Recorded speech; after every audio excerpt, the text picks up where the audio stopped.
बृहस्पतिवार व्रत की विधि एवं कथा। बृहस्पतिवार के दिन भगवान विष्णु जी की पूजा होती है।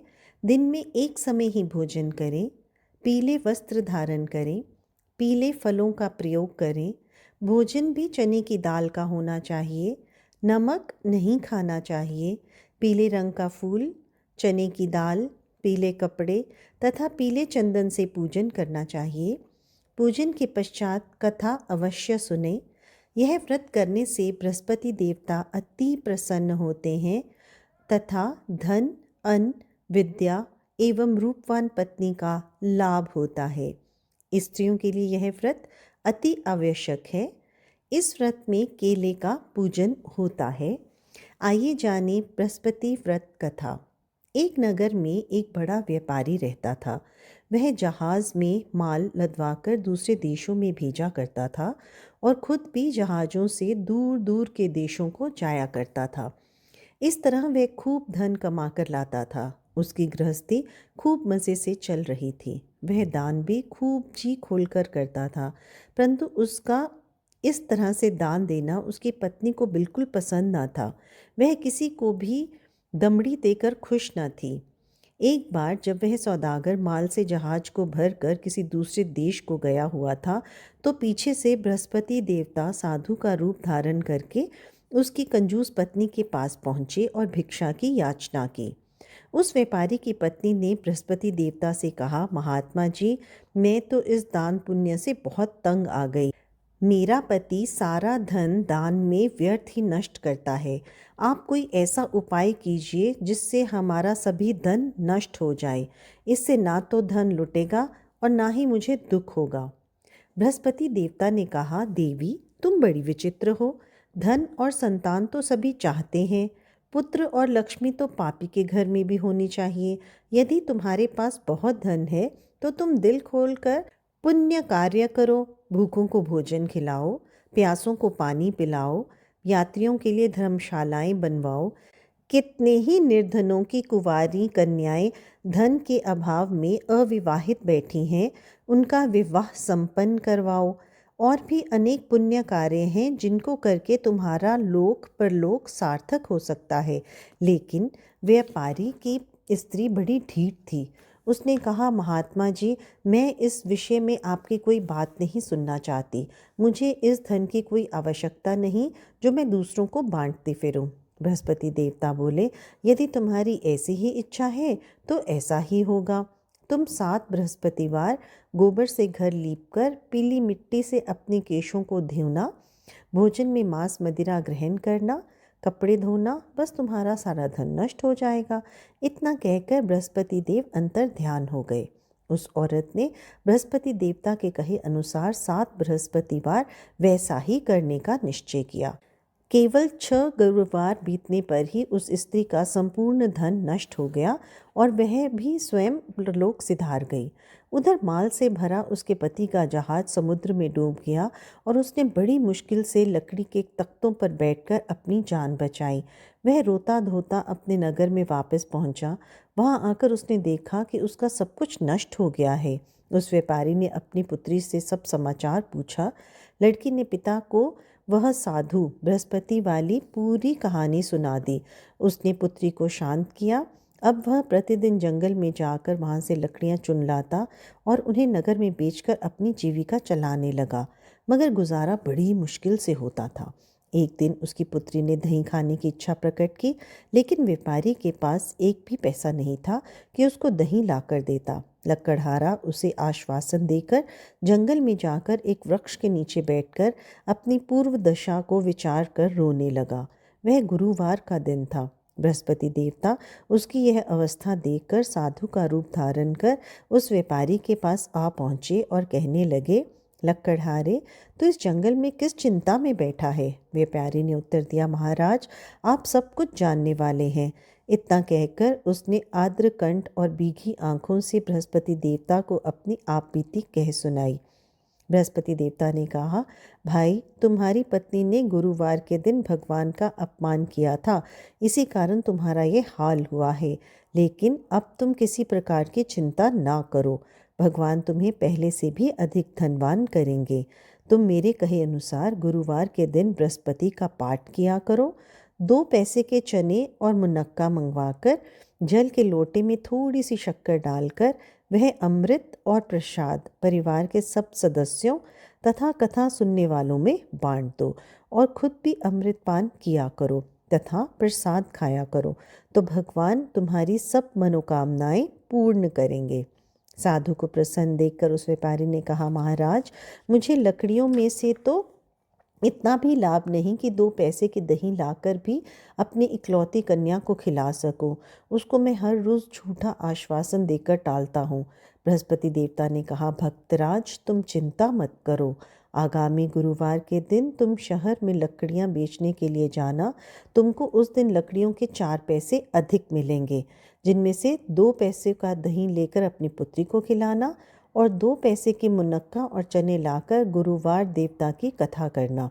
जल में ज़रा सी शक्कर डालकर अमृत बनाना और कथा का प्रसाद सब में बांटना और खुद भी खाना, तो तुम्हारे सब काम सिद्ध हो जाएंगे। इतना कहकर बृहस्पति देवता अंतर ध्यान हो गए। गुरुवार के दिन उस व्यापारी ने जंगल में से लकड़ियाँ इकट्ठी की और शहर में बेचने के लिए गया। उसको उस दिन 4 पैसे अधिक मिले, जिसमें से 2 पैसे की दही लाकर उसने अपनी लड़की को दे दी और 2 पैसे के चने और मुनक्का लेकर अमृत बनाकर प्रसाद बांटा और प्रेम से खाया। उसी दिन से उसकी सब कठिनाइयाँ दूर होने लगी, परंतु अगले गुरुवार को वह बृहस्पति देवता की कथा करना भूल गया। शुक्रवार को उस नगर के राजा ने आज्ञा दी कि कल मैंने एक बहुत बड़े यज्ञ का आयोजन करवाया है, अतएव कोई भी व्यक्ति अपने घर में अग्नि न जलाए और समस्त जनता मेरे यहाँ आकर भोजन करे। जो इस आदेश की अवहेलना करेगा उसे सूली पर लटकाया जाएगा। राजा की आज्ञा अनुसार अगले दिन सब लोग राजा के महल में भोजन करने गए, लेकिन वह व्यापारी और उसकी लड़की दोनों तनिक विलंब से पहुँचे।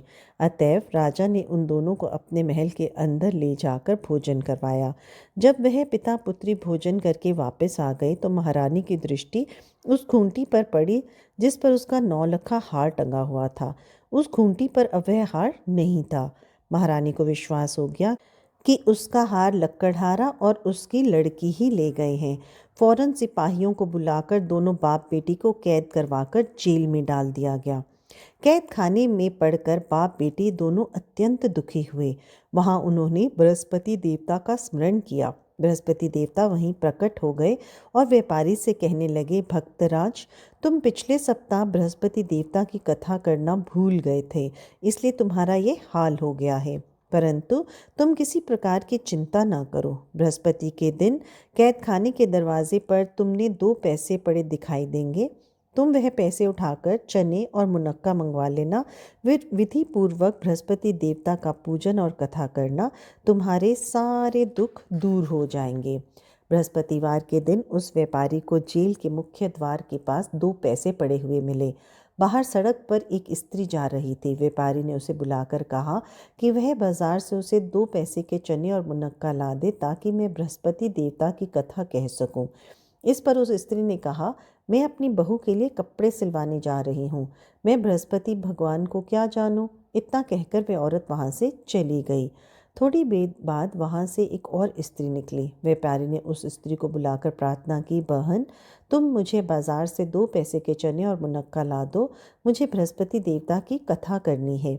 वह स्त्री बृहस्पति देवता का नाम सुनकर बोली, बलिहारी जाऊं वीर भगवान के नाम पर, मैं तुम्हें अभी मुनक्का और चने लाकर देती हूँ। मेरा इकलौता बेटा मर गया है, मैं उसके लिए कफन लेने जा रही थी, मगर अब पहले तुम्हारा काम करूँगी, उसके बाद बेटे के लिए कफन लाऊंगी। उस स्त्री ने व्यापारी के 2 पैसे लिए और बाजार से चने और मुनक्का ले आई और स्वयं भी बृहस्पति देवता की कथा सुनी। कथा समाप्त होने के बाद वह स्त्री अपने पुत्र के लिए कफन लेकर अपने घर की ओर रवाना हुई तो क्या देखती है कि लोग उसके बेटे की लाश को राम राम सत्य है कहते हुए शमशान की ओर ले जा रहे हैं। उस स्त्री ने उन लोगों से कहा, भाई, मुझे अपने लाडले का मुख तो देख लेने दो। लोगों ने अर्थी को जमीन पर रख दिया। तब उस स्त्री ने अपने मृत पुत्र के मुख में प्रसाद और अमृत डाला। प्रसाद और अमृत के मुख में पड़ने के साथ ही उसका पुत्र उठ खड़ा हुआ और अपनी माता को गले से लगाकर मिला।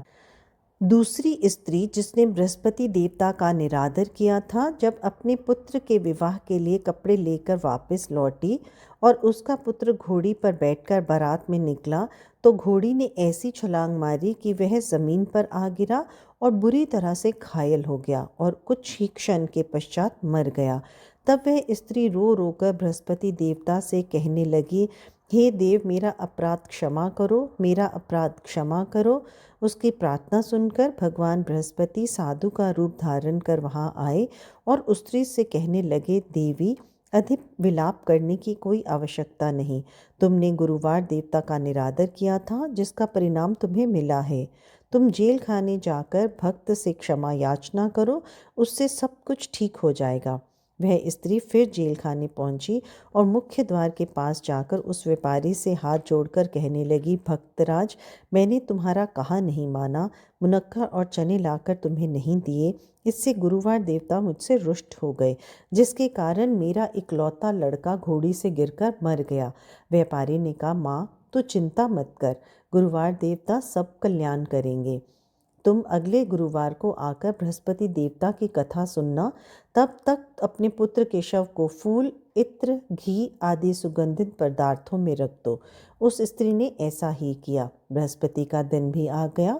वह 2 पैसे के मुनक्का और चने लेकर तथा पवित्र जल का लोटा भरकर जेल के द्वार पर आई और श्रद्धा के साथ बृहस्पति देवता की कथा सुनी। जब कथा समाप्त हुई तो अमृत और प्रसाद लाकर अपने मृत पुत्र के मुख में डाला। अचानक उसकी सांस आने लगी और वह उठकर खड़ा हो गया। पुत्र को लेकर वह महिला खुशी से अपने घर को रवाना हुई और बृहस्पति देवता के गुण गाने लगी। उसी दिन रात्रि में राजा को बृहस्पति देवता ने स्वप्न में दर्शन दिया और कहा, हे राजन, तूने जिस व्यापारी और उसकी पुत्री को जेल में बंद कर रखा है, वे दोनों निर्दोष हैं। अब दिन निकलने के साथ दोनों को जेल से रिहा कर दे। तेरी रानी का नौलखा हार उसी खूंटी पर लटका है। दिन निकला तो रानी ने अपना हार खूंटी पर लटका देखा। राजा ने उस व्यापारी को जेल से रिहा कर अपने अपराध के लिए उससे क्षमा मांगी और उसको अपना आधा राज्य देकर और उसकी लड़की का उच्च कुल में विवाह कर दहेज में हीरे जवाहरात दिए। बृहस्पति देवता ऐसे ही हैं, जैसी जिसकी मनोकामना होती है वह पूर्ण करते हैं। इस व्रत के करने से व्यक्ति रोगमुक्त, निर्धन धनवान होता है, निपुत्र पुत्रवान होता है, यश व ऐश्वर्य की वृद्धि होती है, जीवन सुखमय होता है, मन की चिंताएं भी दूर होती हैं। जो कोई श्रद्धा और प्रेम से बृहस्पति देवता की कथा पढ़ेगा तथा दूसरों को पढ़कर सुनाएगा, उसकी सब इच्छाएं पूर्ण होंगी। जय बृहस्पति देव।